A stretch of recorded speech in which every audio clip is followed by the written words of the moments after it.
Sobre o conceito de história. Walter Benjamin, 1940. 1.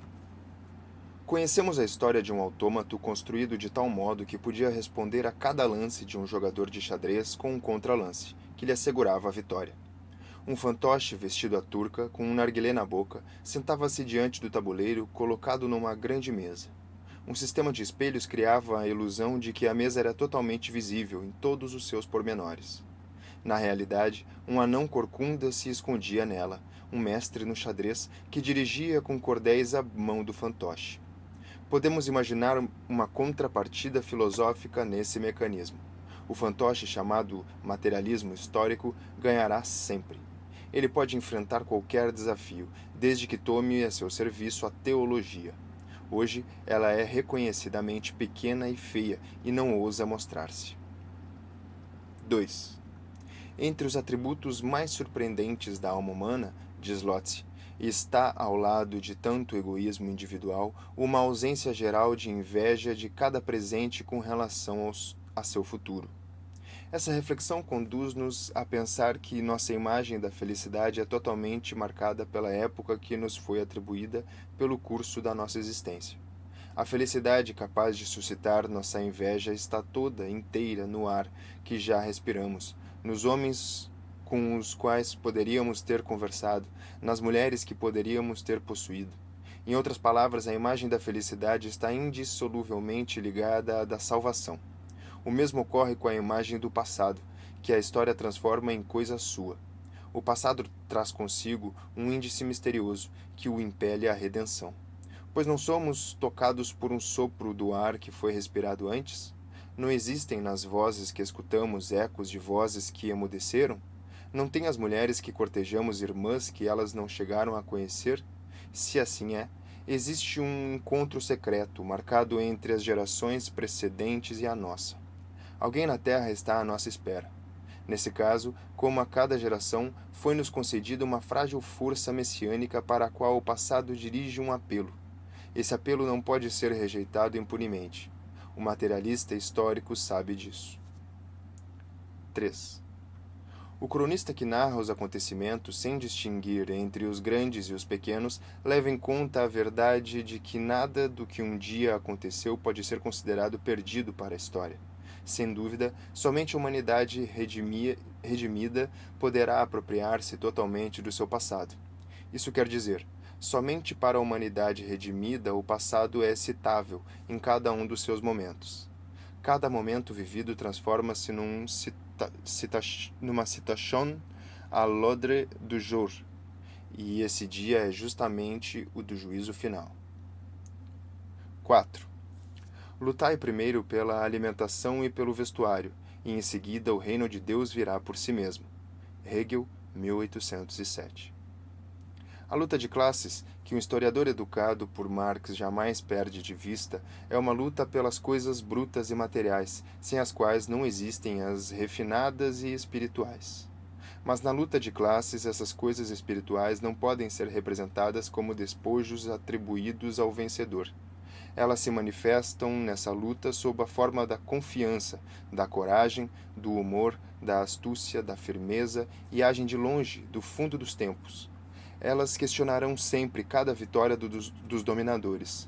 Assim como as flores dirigem sua corola para o sol, o passado, graças a um misterioso heliotropismo, tenta dirigir-se para o sol que se levanta no céu da história. O materialismo histórico deve ficar atento a essa transformação, a mais imperceptível de todas. 5. A verdadeira imagem do passado perpassa, veloz. O passado só se deixa fixar como imagem que relampeja irreversivelmente no momento em que é reconhecido. A verdade nunca nos escapará. Essa frase de Gottfried Keller caracteriza o ponto exato em que o historicismo se separa do materialismo histórico, pois irrecuperável é cada imagem do passado que se dirige ao presente, sem que esse presente se sinta visado por ela. 6. Articular historicamente o passado não significa conhecê-lo como ele de fato foi. Significa apropriar-se de uma reminiscência, tal como ela relampeja no momento de um perigo. cabe ao materialismo histórico fixar uma imagem do passado, como ela se apresenta no momento do perigo, ao sujeito histórico, sem que ele tenha consciência disso. O perigo ameaça tanto a existência da tradição como os que a recebem. Para ambos, o perigo é o mesmo, entregar-se às classes dominantes como seu instrumento. Em cada época é preciso arrancar a tradição ao conformismo, que quer apoderar-se dela. Pois o Messias não vem apenas como Salvador, ele vem também como o vencedor do Anticristo. O dom de despertar no passado as centelhas da esperança é privilégio exclusivo do historiador, convencido de que também os mortos não estarão em segurança se o inimigo vencer. E esse inimigo não tem cessado de vencer. 7. Pensa na escuridão e no grande frio, que reinam nesse vale onde soam lamentos. Brecht, Ópera dos Três Vinténs. Fustel de Coulanges recomenda ao historiador interessado em ressuscitar uma época que esqueça tudo o que sabe sobre fases posteriores da história. Impossível caracterizar melhor o método com o qual rompeu o materialismo histórico. Esse método é o da empatia. Sua origem é a inércia do coração, a ascedia, que desespera de apropriar-se da verdadeira imagem histórica em seu relampejar fugaz. Para os teólogos medievais, a ascedia era o primeiro fundamento da tristeza. Flaubert, que a conhecia, escreveu: Peu de gens devineront combien il a fallu être triste pour ressusciter Carthage. A natureza dessa tristeza se tornará mais clara se nos perguntarmos com quem o investigador historicista estabelece uma relação de empatia. A resposta é inequívoca, com o vencedor. Ora, os que no momento dado dominam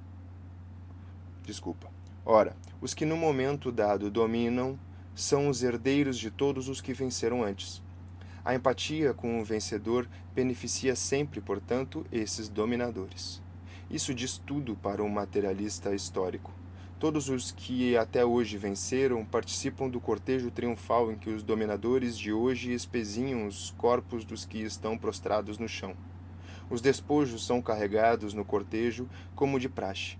Esses despojos são os que chamamos bens culturais. O materialista histórico os contempla com distanciamento, pois todos os bens culturais que ele vê têm uma origem sobre a qual ele não pode refletir sem horror.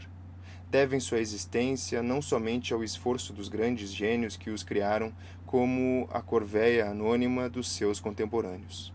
Nunca houve um monumento da cultura que não fosse também um monumento da barbárie. E, assim como a cultura não é isenta de barbárie, não o é, tampouco, o processo de transmissão da cultura. Por isso, na medida do possível, o materialista histórico se desvia dela. Considera sua tarefa escovar a história a contrapelo. 8. A tradição dos oprimidos nos ensina que o estado de exceção em que vivemos é, na verdade, a regra geral. Precisamos construir um conceito de história que corresponda a essa verdade. Nesse momento, perceberemos que nossa tarefa é originar um verdadeiro estado de exceção. Com isso, nossa posição ficará mais forte na luta contra o fascismo. Este se beneficia da circunstância de que seus adversários o enfrentam em nome do progresso, considerado como uma norma histórica. O assombro com o fato de que os episódios que vivemos no século XX ainda sejam possíveis não é um assombro filosófico. Ele não gera nenhum conhecimento, a não ser o conhecimento de que a concepção de história da qual emana semelhante assombro é insustentável. 9. Minhas asas estão prontas para o voo. Se pudesse, eu retrocederia, pois eu seria menos feliz se permanecesse imerso no tempo vivo. Gerard Scholem, Saudação do Anjo. Há um quadro de Klee que se chama Ângelos Novos. Representa um anjo que parece querer afastar-se de algo que ele encara fixamente. Seus olhos estão escancarados, sua boca dilatada, suas asas abertas. O anjo da história deve ter esse aspecto. Seu rosto está dirigido para o passado. Onde nós vemos uma cadeia de acontecimentos, ele vê uma catástrofe única, que acumula incansavelmente ruína sobre ruína e as dispersa a nossos pés.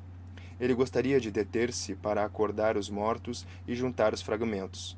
Mas uma tempestade sopra do paraíso e prende-se em suas asas com tanta força que ele não pode mais fechá-las. Essa tempestade o impele irresistivelmente para o futuro, ao qual ele vira as costas, enquanto o amontoado de ruínas cresce até o céu. Essa tempestade é o que chamamos progresso. 10. Os temas que as regras do claustro impunham à meditação dos monges tinham como função desviá-los do mundo e das suas pompas. Nossas reflexões partem de uma preocupação semelhante. Neste momento em que os políticos nos quais os adversários do fascismo tinham depositado as suas esperanças jazem por terra e agravam sua derrota com a traição à sua própria causa, temos que arrancar a política das malhas do mundo profano em que ela havia sido enredada por aqueles traidores. Nosso ponto de partida é a ideia de que a obtusa fé no progresso desses políticos, sua confiança no apoio das massas e, finalmente, sua subordinação servil a um aparelho incontrolável são três aspectos da mesma realidade. Estas reflexões tentam mostrar como é alto o preço que nossos hábitos mentais têm que pagar quando nos associamos a uma concepção da história que recusa toda cumplicidade com aquela a qual continuam aderindo esses políticos. 11. O conformismo, que sempre esteve em seu elemento na social-democracia, não condiciona apenas suas táticas políticas, mas também suas ideias econômicas. É uma das causas do seu colapso posterior. Nada mais corruptor para a classe operária alemã que a opinião de que ela nadava com a corrente. O desenvolvimento técnico era visto como o declive da corrente, na qual ela supunha estar nadando. Daí só havia um passo para crer que o trabalho industrial que aparecia sob os traços do progresso técnico representava uma grande conquista política. A antiga moral protestante do trabalho secularizada festejava uma ressurreição na classe trabalhadora alemã. O programa de Gotha já continha elementos dessa confusão. Nele, o trabalho é definido como a fonte de toda a riqueza e de toda a civilização. Pressentindo o pior, Marx replicou que o homem que não possui outra propriedade que a sua força de trabalho está condenado a ser o escravo de outros homens que se tornaram proprietários. Apesar disso, a confusão continuou a propagar-se e pouco depois Joseph Dietzgen anunciava: o trabalho é o redentor dos tempos modernos. No aperfeiçoamento do trabalho reside a riqueza, que agora pode realizar o que não foi realizado por nenhum salvador. Esse conceito de trabalho, típico do marxismo vulgar, não examina a questão de como seus produtos podem beneficiar trabalhadores que deles não dispõem. Seu interesse se dirige apenas aos progressos na dominação da natureza e não aos retrocessos na organização da sociedade. Já estão visíveis, nessa concepção, os traços tecnocráticos que mais tarde vão aflorar no fascismo. Entre eles, figura uma concepção da natureza que contrasta sinistramente com as utopias socialistas anteriores a março de 1848. O trabalho, como agora compreendido, visa uma exploração da natureza, comparada com ingênua complacência à exploração do proletariado. Ao lado dessa concepção positivista, as fantasias de Fourier, tão ridicularizadas, revelam-se surpreendentemente razoáveis. Segundo Fourier, o trabalho social bem organizado teria entre seus efeitos que 4 luas iluminariam a noite, que o gelo se retiraria dos polos, que a água marinha deixaria de ser salgada e que os animais predatórios entrariam a serviço do homem. Essas fantasias ilustram um tipo de trabalho que, longe de explorar a natureza, libera as criações que dormem como virtualidades em seu ventre. Ao conceito corrompido de trabalho corresponde o conceito complementar de uma natureza que, segundo Dietzgen, está ali, grátis. 12. Precisamos da história, mas não como precisam dela os ociosos que passeiam no jardim da ciência. Nietzsche. Vantagens e desvantagens da história para a vida. O sujeito do conhecimento histórico é a própria classe combatente e oprimida. Em Marx, ela aparece como a última classe escravizada, como a classe vingadora que consuma a tarefa de libertação em nome das gerações de derrotados. Essa consciência, reativada durante algum tempo no movimento espartaquista, foi sempre inaceitável para a social-democracia. Em 3 decênios, ela quase conseguiu extinguir o nome de Blanc, cujo eco abalara o século passado. Preferiu atribuir à classe operária o papel de salvar gerações futuras. Com isso, ela a privou das suas melhores forças. A classe operária desaprendeu nessa escola tanto o ódio como o espírito de sacrifício, porque um e outro se alimentam da imagem dos antepassados escravizados e não dos descendentes libertados. 13. Nossa causa está cada dia mais clara e o povo cada dia mais esclarecido. Joseph Jitzgen, Filosofia Social Democrata. A teoria, e mais ainda a prática da social-democracia foram determinadas por um conceito dogmático de progresso sem qualquer vínculo com a realidade. Segundo os social-democratas, o progresso era, em primeiro lugar, um progresso da humanidade em si, e não das suas capacidades e conhecimentos. Em segundo lugar, era um processo sem limites, ideia correspondente à da perfectibilidade infinita do gênero humano. Em terceiro lugar, era um processo essencialmente automático, percorrendo irresistível uma trajetória em flecha ou em espiral. Cada um desses atributos é controvertido e poderia ser criticado. Mas, para ser rigorosa, a crítica precisa ir além deles e concentrar-se no que lhes é comum. A ideia de um progresso da humanidade na história é inseparável da ideia de uma marcha no interior de um tempo vazio e homogêneo. A crítica da ideia do progresso tem como pressuposto a crítica da ideia dessa marcha. 14. A origem é o alvo. Karl Kraus. Palavras em verso. A história é objeto de uma construção cujo lugar não é o tempo homogêneo e vazio, mas um tempo saturado de agoras. Assim, a Roma antiga era para Robespierre um passado carregado de agoras, que ele fez explodir do contínuo da história. A Revolução Francesa se via como uma Roma ressurreta. Ela citava a Roma antiga como a moda cita um vestuário antigo. A moda tem um faro para o atual, onde quer que ele esteja na folhagem do antigamente. Ela é um salto de tigre em direção ao passado. Somente ele se dá numa arena comandada pela classe dominante. O mesmo salto, sob o livre céu da história, é o salto dialético da revolução, como o concebeu Marx. 15. A consciência de fazer explodir o contínuo da história é própria às classes revolucionárias no momento da ação. A grande revolução introduziu um novo calendário. O dia com o qual começa um novo calendário funciona como um acelerador histórico. No fundo, é o mesmo dia que retorna sempre sob a forma dos dias feriados, que são os dias da reminiscência. Assim, os calendários não marcam o tempo do mesmo modo que os relógios. Eles são monumentos de uma consciência histórica da qual não parece mais haver na Europa, há 100 anos, o mínimo vestígio. A Revolução de Julho registrou ainda um incidente em que essa consciência se manifestou. Terminado o primeiro dia de combate, verificou-se que, em vários bairros de Paris, independentes uns dos outros e na mesma hora, foram disparados tiros contra os relógios localizados nas torres. Uma testemunha ocular que talvez deva a rima à sua intuição profética. Escreveu: "Qui le croirant on dit que..." Pessoal, tem uma citação em francês. Desculpem. Tradução do francês: quem acreditaria? Dizem que, irritados com o tempo, novos Josués, ao pé de cada torre, eles puxaram os botões para parar o dia. 16. O materialista histórico não pode renunciar ao conceito de um presente que não é transição, mas para no tempo e se mobiliza, porque esse conceito define exatamente aquele presente em que ele mesmo escreve a história.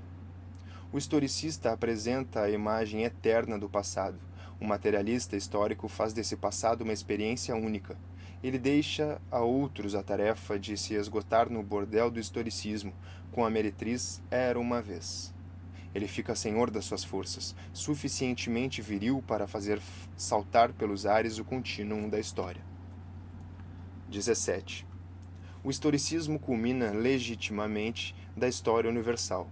Em seu método, a historiografia materialista se distancia dela talvez mais radicalmente que de qualquer outra.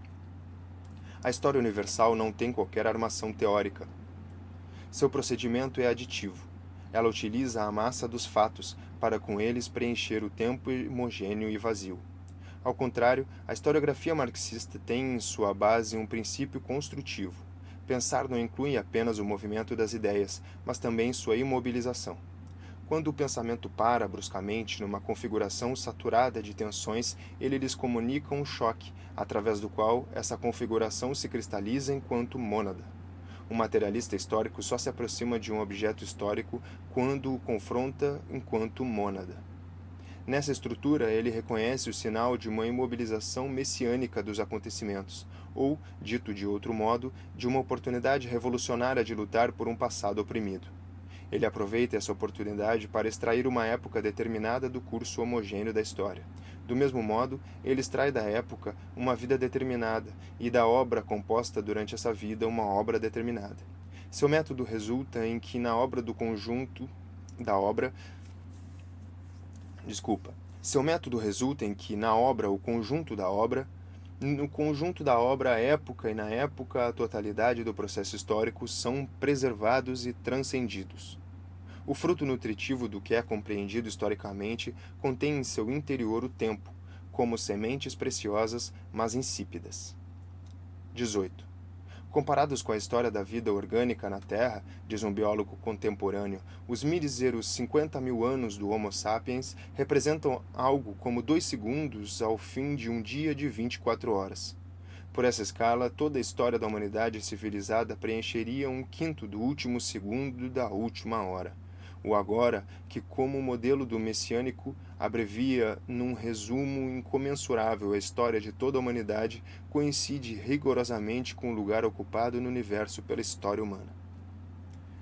Apêndice A. O historicismo se contenta em estabelecer um nexo causal entre vários momentos da história. Mas nenhum fato, meramente por ser causa, é só por isso um fato histórico.